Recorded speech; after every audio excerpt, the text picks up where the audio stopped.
दोस्तों welcome to the ask me anything series, जहां पर दोस्तों आपके सवाल मुझे दिए जाते हैं और मैं उन सवालों को पढ़कर जो है आपको आंसर करने की कोशिश करता हूं। आज दोस्तों गीतेश ऋषि जी हैं जिन्होंने पूछा है कि एसेट मैनेजमेंट में वो करियर बनाना चाहते हैं और उसके लिए वो मेरे अनुभव से जानना चाहते हैं कि जो है कैसे एसेट मैनेजमेंट में वो करियर बना सकते हैं। राइट, तो गीतेश जी, सबसे पहले तो आपको बहुत कॉन्ग्रेचुलेशंस कि आपको जो है एसेट मैनेजमेंट जैसी पावरफुल प्रोफाइल के बारे में पता है।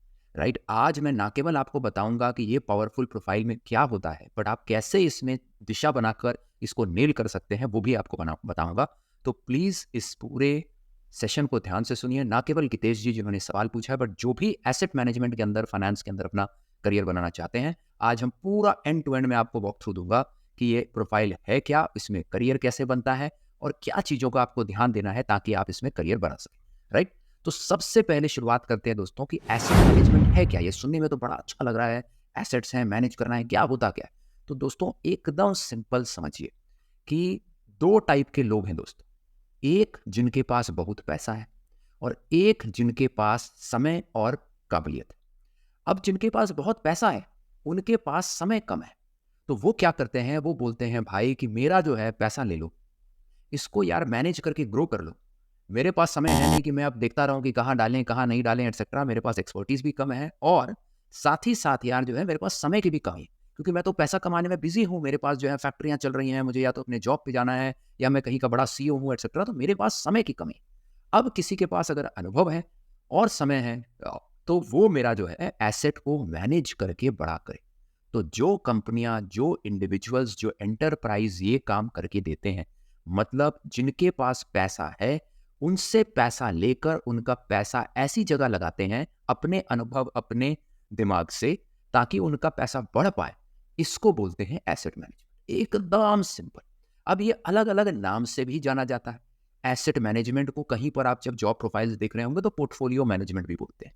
राइट, इसका एक सिंपल अदर टर्म है वेल्थ मैनेजमेंट, क्योंकि एसेट कुछ नहीं है, वेल्थ ही है एक तरह से, तो वेल्थ मैनेजमेंट भी बोला जाता है। तो ये अलग अलग इसके टर्म्स हैं, बट सारांश में ये समझिए कि asset management is nothing but जिनके पास पैसा है उनका पैसा लेकर आप जब मैनेज करते हो अपने अनुभव से, अपने दिमाग से, तो उसको एसेट मैनेजमेंट बोलते हैं। अब एसेट मैनेजमेंट के लिए चाहिए क्या भाई?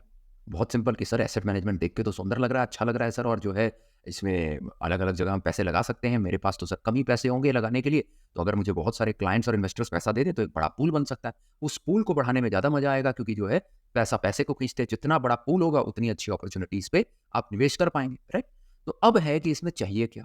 तो ये चीज गिदेश जी जिन्होंने ये सवाल पूछा है, और ये सब बच्चे और जो एस्पिरेंट्स हैं इस सीरीज को देख रहे हैं वो ध्यान दें। दो चीज लगती है, ब्रांड और नॉलेज। दोनों चीज रिमेंबर।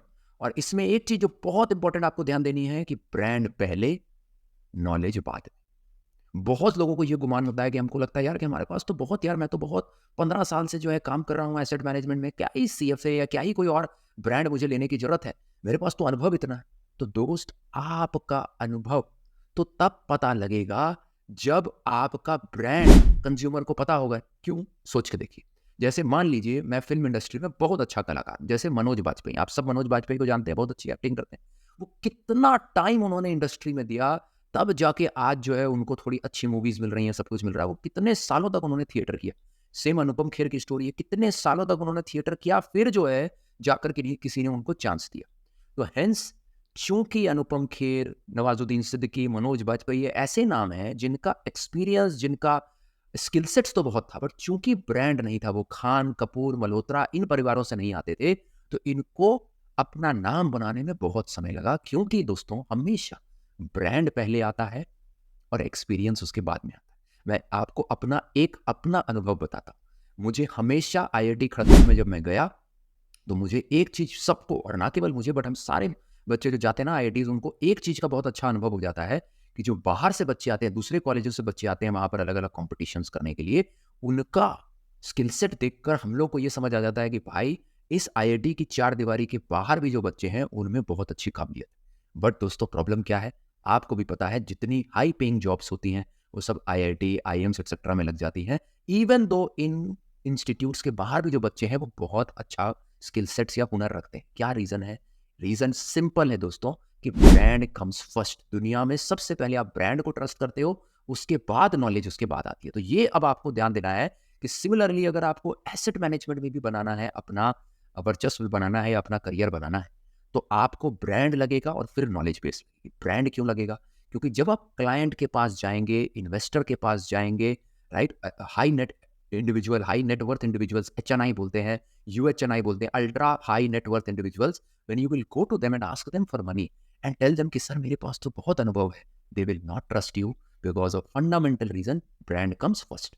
तो हेंस आपको चाहिए होगा वहां कोई ब्रांड जिससे आपको फुट इन द डोर मिलेगा, जिसका मतलब है कि ये क्लाइंट से, इन्वेस्टर से, बड़ी कंपनियां जो एसेट मैनेज करती हैं वो आपको चांस देंगे। अब वो ब्रांड कहां से आएगा? अब वो ब्रांड कहां से आएगा? तो दोस्तों इस ब्रांड को लाने के लिए आपके पास बहुत सारे चॉइसेस। CFA एक चॉइस है। चार्टर्ड फाइनेंशियल एनालिस्ट का प्रोग्राम होता है। 3 लेवल्स होते हैं इस प्रोग्राम में। तीनों लेवल्स जो है आप मोटा मोटा जो है 2 से 2.5 साल में सारे लेवल्स कंप्लीट कर सकते हैं। लेवल्स की तैयारी कैसे करनी है एटसेट्रा वो हम लोग जो है आज के सेशन में नहीं देखेंगे। आप प्लीज मेरे यूट्यूब चैनल पे जाइए, उसमें मैंने भरपूर मात्रा में जो है ऐसे वीडियोस बना रखे, राइट? तो उसमें आप जो है वहां से देख सकते हैं। तो अब जो है CFA एक प्रोग्राम है क्योंकि ये ग्लोबल ब्रांड है और इसमें आपको equity investments, portfolio management, economics जो लगता है पोर्टफोलियो मैनेजमेंट करने के लिए, एसेट मैनेजमेंट की फाइल्स के लिए, वो है। और साथ ही साथ इसका ब्रांड तो ग्लोबल है ही। तो ये दोनों जो चीजें आपको चाहिए, ब्रांड और नॉलेज, दोनों कवर कर देता है। सुपर। अब आते हैं कुछ और ऑप्शंस पे। है जी, आपके पास एक और ऑप्शन होता है जिसको बोलते हैं CWM, विच इज व्हाट? वो होता है certification in wealth management. Wealth management, portfolio management, asset management एक ही चीज है। तो यहां पर भी जो है आपको CWM में भी ये चीज पढ़ाई जा सकती है। एक जो है CFP होता है, CPF होता है, पोर्टफोलियो प्लानिंग, सर्टिफिकेशन इन पोर्टफोलियो प्लानिंग, ये भी जो है आप यूज कर सकते हैं, राइट? CFP होता है सर्टिफिकेशन इन फाइनेंशियल प्लानिंग। तो ये बहुत सारे अलग अलग कोर्सेज हैं जिनका ब्रांड है, जिससे आपको वो नॉलेज बेस भी अर्जित हो जाती है, जिससे आप एसेट मैनेजमेंट की प्रोफाइल क्रैक कर सकते हैं। अब आप अगर मेरे से पूछें कि सर इनमें से कौन सा करना चाहिए, क्योंकि इंडियन माइंडसेट अनफॉर्चुनेटली क्या बोलता है कि यार जितना ज्यादा कर लोगे उतना अच्छा है, volume is better, more is better. हमको लगता है ज्यादा कर लेंगे तो ज्यादा अच्छा है।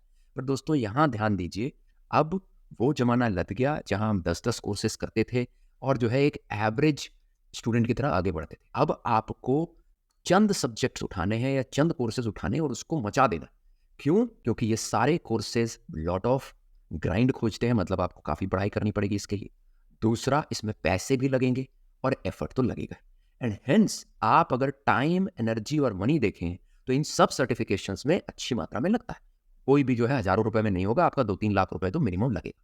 तो भाई अगर 2-3 लाख रुपए लगने हैं तो मैं सब नहीं करना चाहूंगा, इनमें से कोई एक चुनना चाहूंगा। तो वहां मेरी एडवाइस रहेगी CFA के प्रति। क्यों रहेगी CFA के प्रति? क्योंकि CFA जो है आपको A to Z नॉलेज देता है पहले तो, कि यार ना केवल आपको कल को एसेट मैनेजमेंट के लिए तैयार करता है, बट बहुत सारी और प्रोफाइल्स है फाइनेंस के अंदर, उसके लिए भी तैयार करता है। जैसे इक्विटी एनालिसिस, क्रेडिट एनालिसिस, आपका investment banking, hedge fund management etcetera. अब इनमें तैयारी क्यों करवा देता है वो आपकी? ताकि आप एक ऑलराउंडर बन के रहे। कल को दोस्तों क्या हो सकता है कि आप एसेट मैनेजमेंट का प्रोफाइल लेकर आगे बढ़ें, बट आपको दिखे कि अरे यार इन्वेस्टमेंट बैंकिंग में ज्यादा अच्छा अपॉर्चुनिटी है, ज्यादा ग्रोथ मिल रही है, तो वहां पर फिर कोई एक सर्टिफिकेशन ना उठाना पड़ेगी, चलो यार आप कुछ और सर्टिफिकेशन करते हैं। तो अगर आपने CFA करी हुई है तो ये सारे द्वार आपके लिए खुल जाते हैं, नंबर 1।